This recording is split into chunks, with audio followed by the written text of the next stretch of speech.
If you've been trying to work on your aim, chances are you've been utilizing Deathmatch as part of your practice. Now, Deathmatch is a phenomenal tool that you can use to improve your aim, but only if you're using it properly and actually practicing the aspects of aim that you use in real matches. Here are 5 warm-up techniques in Deathmatch that will give you drastic improvements to your aim and thus will accelerate you up the rankings in Valorant. Without further ado, let's jump right into it. We'll get into specific drills you should be doing in Deathmatch for your aim, but we need to go over the essential techniques that you absolutely should be doing in every Deathmatch if you want to actually improve your aim.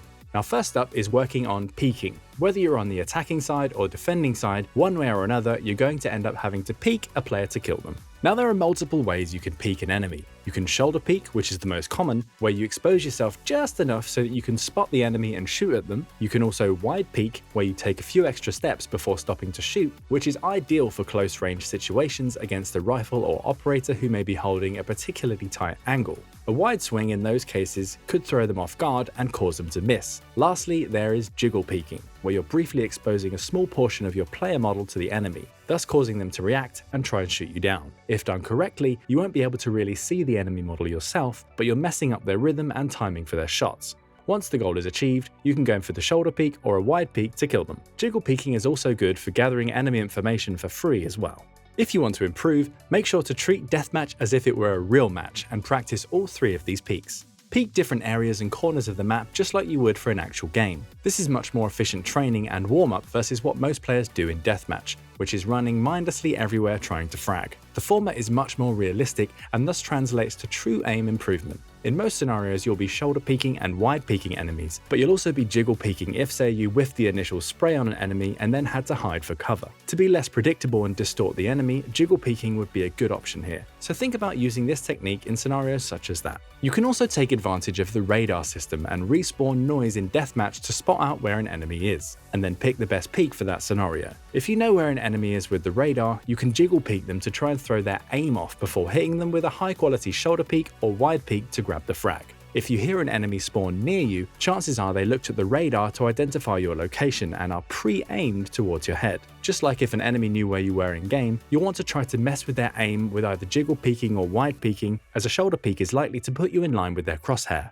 Now, that was the first technique, but if you want to learn even more and really take your practice and aim to the next level, you definitely want to head over to Skillcapped.com to look into our comprehensive guides that will get your aim improving even faster. We have a whole guide dedicated to helping you become an aim god, so make sure to check that out and the link will be in the description below.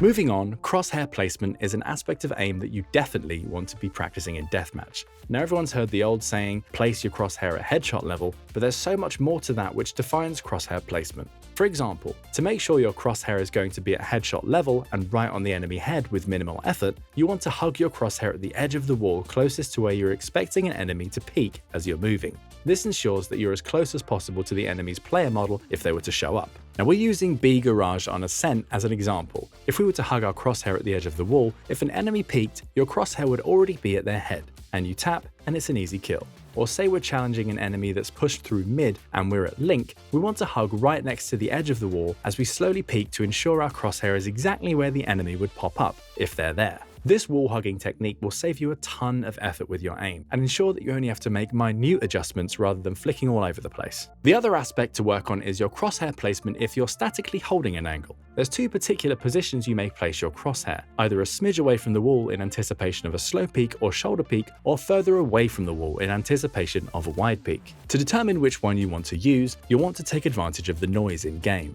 If a player sounds like they're full sprinting at you and may not anticipate your position, then you want to hold a little wider, as they're going to be moving pretty fast, and as such, the time at which you may see them is actually at a slightly wider angle. Now, if a player is making minimal noise and seems to be shoulder peeking, then the tighter crosshair placement is going to be ideal to get their enemy model to land perfectly in it. There are a few scenarios that Deathmatch can't mimic, but these 2 situations are quite common in real games, and thus you want to pay attention to them and appropriately determine the right placement to use. With those 2 essential tips out of the way, we have our first drill that's really orientated towards post-plant situations and playing the defender side, and that's practicing holding down areas. In Deathmatch, it's tempting to want to just run around the map looking for kills, and yes, you may do this in game too when you're trying to retake or push a site, but if done recklessly, you'll end up getting shot in the back and wasting your time or putting yourself in situations and positions that you'd never do in game. In most cases, you're doing a small push and then holding down an area, which is why you should be practicing this in Deathmatch. Rather than running around the map, try to get into common positions of the map that you may find yourself in and then holding it down and challenging any enemies that arise. This should be done in every deathmatch. Once you're in that position, hold it as long as you can.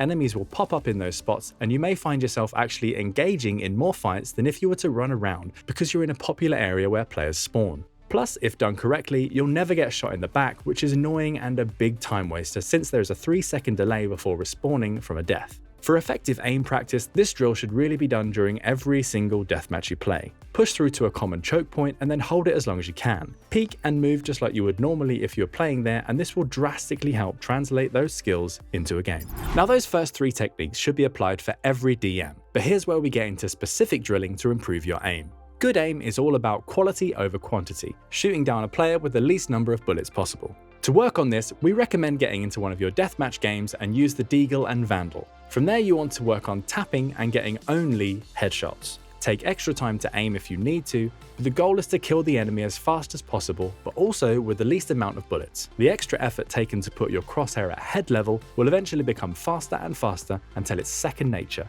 where you're able to get your crosshair to where it needs to be in a moment's notice. Your first shot accuracy will greatly improve and you'll be able to kill off players in a very efficient manner. The best weapons for tapping are the Vandal and Sheriff. The Vandal will be able to tap faster than the Sheriff, so we recommend going with this first, and if that starts to feel easy, switch up to the Sheriff.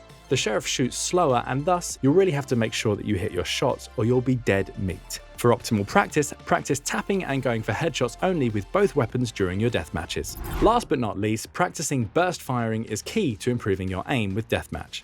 Most pros will be able to kill enemies within a quick burst of 3 to 5 bullets. This is because they've mastered the earlier techniques we mentioned, so by the time they see the enemy, their crosshair is right where it needs to be, and they can just shoot a few bullets and adjust a smidge if necessary and they should get the kill. For most duels in Valorant, you should be able to eliminate a player within 3 to 5 bullets, and you can probably go up to 10 if your aim isn't quite that crispy yet. Any more than those numbers and the spray becomes more random. If you find yourself needing more than 10 bullets to kill an enemy, you'll likely need to work on the above techniques along with recoil control. The first few bullets are extremely easy to control too, which is why you should really practice burst firing and getting your kills earlier within the spray to avoid having to experience crazy recoil and RNG. Make it a habit to only burst fire at every enemy in Deathmatch, unless you're doing the headshot drill we just mentioned. This will help to enhance your aim and go for those higher quality shots with a lower quantity of shots. If you miss the initial burst, stop shooting and let the recoil reset before shooting again. Similarly, with the headshot only drill, start off taking your time to line up your crosshair before shooting the bursts. As you practice this, the time to line things up should be quicker and more fluid, until it's eventually second nature. That's all we have time for in today's video. We hope you enjoyed it and you learned something new. By being consistent with practicing these techniques and drills, you'll be well on your way to achieving the aim that you never thought you could have. Make sure to like, subscribe, and hit the bell icon to get more premium guides just like this, with one goal in mind: helping you become a better player. We here at Skillcapped want to thank you for watching, and we'll catch you in the next one. Good luck out there.